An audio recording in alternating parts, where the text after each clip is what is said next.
आज सबसे अच्छी बात यह रही है कि जो कानपुर कांड का जो मुख्य अभियुक्त है वह पकड़ा गया है और वह नाटकीय तरीके से उज्जैन के महाकाल मंदिर में पकड़ा गया है। तो इसका तो बहुत स्वागत है, क्योंकि जो दरिंदे होते हैं, जो शैतान होते हैं, वह समाज के लिए कलंक होते हैं और उनका समाज में रहना,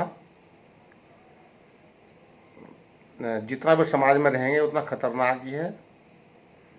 लेकिन उसकी गिरफ्तारी पर एक सवाल भी उठता है, कुछ जिस तरह नाटकीय तरीके से वह गिरफ्तारी हुई है और उस गिरफ्तारी के बाद में मध्य प्रदेश के मुख्यमंत्री और मंत्री जैसे पुलिस की पेट थपथपा रहे हैं और शाबाशी दे रहे हैं, उसको बहुत बड़ी कामयाबी मान रहे हैं, उसमें पुलिस के लिए कामयाबी की कोई बात नहीं है। क्योंकि पुलिस तो 8 दिन से विकास दुबे को ढूंढ ही रही थी और कानपुर में भी वह पुलिस की नज़रों के सामने ही 2 दिन तक रहा है। क्योंकि नज़रों का मतलब है कि जब वहाँ पर पुलिस को हाई अलर्ट था और उसके बावजूद भी वह 2 दिन तक कानपुर में रहा।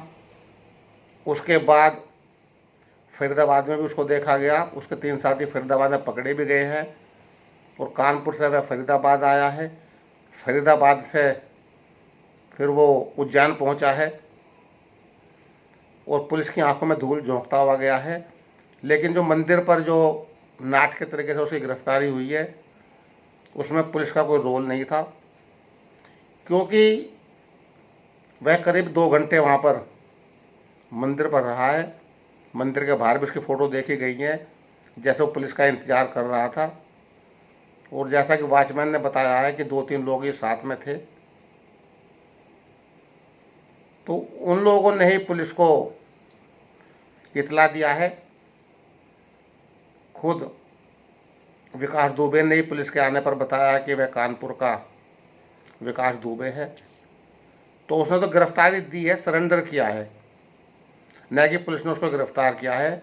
हाँ, अगर पुलिस पहले से ही उज्जैन के महाकाल मंदिर में होती और वहाँ पर विकास को पकड़ा जाता तो यह बहुत बड़ी कामयाबी पुलिस की होती और उसका हिंदुस्तान का हर नागरिक उसका स्वागत करता।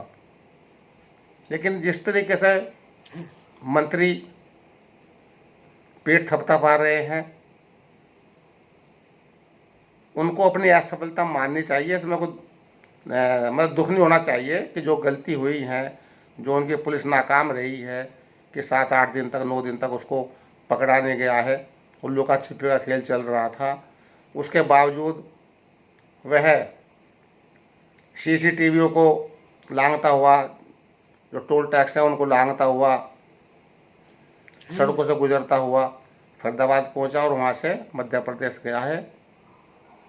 तो यह पुलिस की नाकामयाबी है और इस नाकामयाबी को सरकार को स्वीकार करना चाहिए। उसमें कोई बुराई की बात भी नहीं है। पकड़ा गया है तो बहुत अच्छी बात है, वह उसको सज़ा होनी चाहिए और सज़ा भी उसको जल्दी होनी चाहिए, जितने जल्दी उसका चालान पेश किया जाए। क्योंकि यहाँ की जो न्यायपालिका है उसमें बहुत समय लग जाता है, क्योंकि सेशन जज है, फिर हाई कोर्ट है, फिर सुप्रीम कोर्ट है, बहुत बहुत लाखों केस लंबित है, तो उसमें बहुत समय लग जाता है।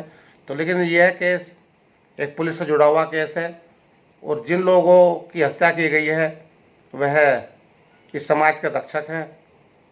अगर समाज के रक्षकों की जो दुर्दांत दस्यु हैं, जो खतरनाक अपराधी हैं, अगर हत्या करते रहेंगे तो इस समाज का भला कौन करेगा, समाज की सुरक्षा कौन करेगा।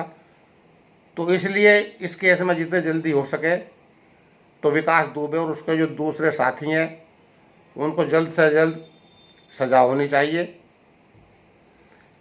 क्योंकि ऐसे लोग अगर जेल में रहेंगे, उनको समय दिया जाएगा कि यह लोग कुख्यात हैं, तो यह वहाँ से भी अपना कर्तव्य दिखाते रहेंगे। इसलिए ज़रूरी हो गया है कि ऐसे लोगों को समाज में पनपने ना दिया जाए और उन लोगों को सख्त से सख्त सज़ा मिलनी चाहिए, क्योंकि अपराधी अपराधी होता है, उसकी ना कोई जाति है ना कोई उसका धर्म है। तो इसलिए सरकार को चाहिए कि वह अपनी असफलता को ना छुपाएं, उसमें कोई बुराई नहीं है। अगर मेरे से कोई गलती होती है तो मुझको भी इस गलती स्वीकार करनी चाहिए और मैं स्वीकारता भी हूँ। इसलिए सरकार पेट ना थपथपाए। अब तो यह है कि उसको सज़ा किस तरीके से दिलाया जाए, उसको सज़ा दिलाना है। और जो हमारे शहीद जो 8 पुलिसकर्मी जिन्होंने शहादत दी है, अपना कर्तव्य निभाया, इसको पकड़ने के लिए वो गए थे और जहाँ पर खूंखार अपराधी ने उनको शहीद कर दिया, उनको सच्ची श्रद्धांजलि भी तभी होगी, उनको न्याय भी तभी मिलेगा कि इस अपराधी को कम से कम फांसी की सज़ा हो। और फांसी की सज़ा इतनी जल्दी होनी चाहिए कि ऐसा नहीं कि 20 साल 30 साल तक केस लगा रहे और जो हमारे वीर जवान शहीद हुए हैं उनकी आत्मा भटकते रहे। तो मेरा यही कहना है कि ऐसे अपराधियों को अदालत में जल्दी सज़ा दिलानी चाहिए और उसके लिए पूरा समाज साथ है, क्योंकि अपराधी का जो समर्थन करेगा वह खुद अपराधी है और अपराधी का कभी भी समर्थन नहीं करना चाहिए। उसमें जाति धर्म को एक तरफ रखो, क्योंकि जिस समाज में अपराधी होगा तो समाज का कभी भला हो नहीं सकता, उस देश का कभी भला हो नहीं सकता है। तो हम सब लोगों को एकजुट होकर अपराध के खिलाफ लड़ना है, अपराधियों के खिलाफ लड़ना है, ताकि यह समाज अमन चैन से रह सके और जो हमारा देश है वो प्रगति करे, उन्नति करे, उसी में सबका भला है। बहुत बहुत धन्यवाद। जय हिंद।